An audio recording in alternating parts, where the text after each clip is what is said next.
દોસ્તો, આજના સમયમાં માણસના શરીરની અંદર ઘણી બધી બીમારીઓ દાખલ થાય છે. આ દાખલ થવાની પાછળનું કારણ હોય તો છે હવા, પાણી અને ખોરાક. દિવસે દિવસે આ ત્રણ ચીજ પ્રદૂષિત બનતી જાય છે. તો અહીંયા હું તમને સુરતની મુલાકાતમાં લઈ જઈ રહ્યો છું, સરથાણા જકાતનાકા. ત્યાં અમે એક મુલાકાતે આવ્યા છીએ. અહીંયા પ્રોબ્લેમ હતા ઘણા બધા. તો કેવી રીતે પ્રોબ્લેમ શરૂ થયા હતા અને કેવી રીતે એને ફાયદો થયો છે જાણકારી લઈશું એમની પાસેથી. શું નામ છે તમારું? લાથાણી સુમિતાબેન અલ્પેશભાઈ. તમારું સુરતનું address? 69 number Krishna park society, D માર્ટની બાજુમાં. સૌરાષ્ટ્રનું વતન કયું છે તમારું? વેળાવદર ગામ, ગારિયાધારની બાજુમાં, ભાવનગર જિલ્લો. હવે શું પ્રોબ્લેમ હતો સુમિતાબેન તમને? મને ગેસ અને એસિડિટીનો પ્રોબ્લેમ હતો. એસિડિટી 2 વર્ષ થયા હતી અને ગેસનો પ્રોબ્લેમ વધારે હતો. કંઈ પણ વસ્તુ ખાવ તો મને પેટ ભારે ભારે રહેતું અને ભૂખ ન લાગે અને આમ અશક્તિ રહેતી. ખાવ નહીં સવારે કે બપોરે તો પણ મને આમ પેટ ભીરું ભીરું જ રહે આમ. અને ગેસ કબજિયાતના કારણે, ગેસ એસિડિટીના કારણે ઉલટી થાય એમ. કોઈ વસ્તુ ખાવ નહીં ને તો પણ મને ભૂખ જ ન લાગે. ટૂંકમાં પાચન તંત્ર નબળું. પાચન તંત્ર નબળું હતું. પછી કોઈ પણ વસ્તુ ખાવ ને એટલે મને તરત ઝાડા જેવું જ રહે એમ. અને ત્યાર પછી મને ઉનાળામાં ગેસ્ટ્રો થયો હતો. તો ત્યાર પછી મને 3 દિવસ દાખલ પણ કરી હતી ડોક્ટરે. તો એમાં મને દવાખાને હતી ત્યાં લગી મને સારું હતું, પણ દવા ચાલુ હતી ત્યાં સુધી? ત્યાં લગી સારું હતું. અને ડોક્ટરે સોનોગ્રાફી કરાવી હતી અને એક્સરે પણ કરાવ્યો હતો. તો સોનોગ્રાફીના રિપોર્ટમાં શું આવેલું? સોનોગ્રાફીમાં ગર્ભાશયમાં ગાંઠ હતી, જે માસિકનો પ્રોબ્લેમ હતો મને. 20 દિવસે ને 20 દિવસે માસિક આવતું મારું. અચ્છા. બીજો પ્રોબ્લેમ શું હતો તમને? અને આંતરમાં સોજો આવી ગયો હતો, કે ઓજરીમાં કોઈ વસ્તુ ખાઈ નથી શકતી એમ. અને ત્યાર પછી દવાખાનેથી ઘરે આવ્યા તો પણ મને ઝાડાનો પ્રોબ્લેમ રહેતો હતો સતત? હા. અને ત્યાર એ પછી સિવાય બીજો પ્રોબ્લેમ શું હતો? એ સિવાય મને લોહીના ટકાવારી ઓછી હતી હાવ શરીરમાં. લોહીના ટકા કેટલા હતા? લોહીના ટકા હતા 6 થી 7. શરીર આખું આમ ફીકું હતું હાવ. કમજોર શરીર હતું.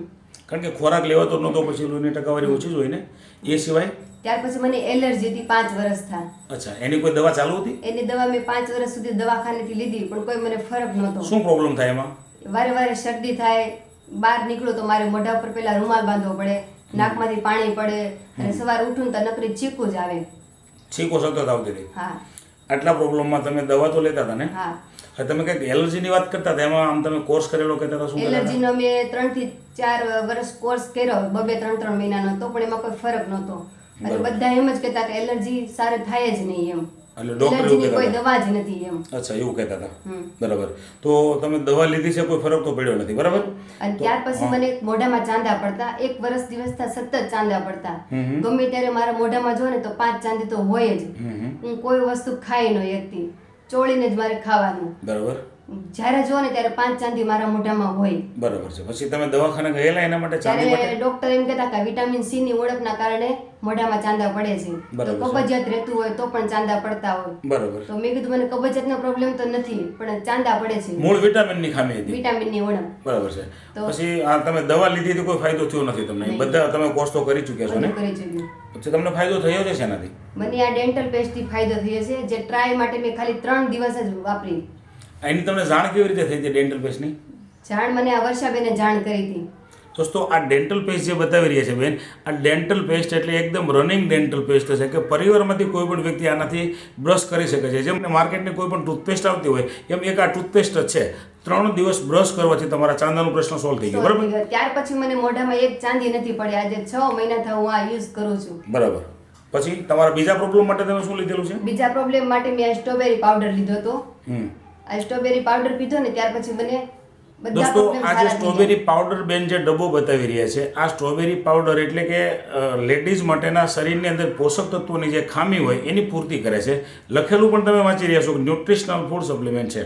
કેટલા ડબ્બા પીધા છે તમે આના? આ ડબ્બા મેં અત્યારે 6 ડબ્બા પીધા. હવે તમારા પ્રોબ્લેમની જાણ કરો. તમારા પ્રોબ્લેમમાં હવે કેવું લાગે છે? હવે મને સાવ સારું થઈ ગયું છે. અને આ ડબ્બો પીધો ને 3 દિવસ મેં પીધો ને તો મને પાછા ઝાડા વધારે થઈ ગયા. ટૂંકમાં અંદરથી ટોક્સિન બહાર નીકળ્યું. હા.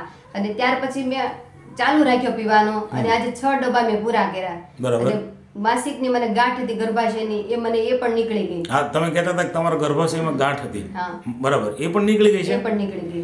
અને માસિકને તમે જે સમસ્યાની વાત કરતા હતા, હા, અનિયમિત એ મને હવે રેગ્યુલર થઈ ગયા. 6 ડબ્બા પીધા પછી મને રેગ્યુલર થયા. લોહીની ટકાવારીમાં કેમ છે? હવે લોહીની ટકાવારી વધી ગઈ, આમ શરીર પણ સારું થઈ ગયું.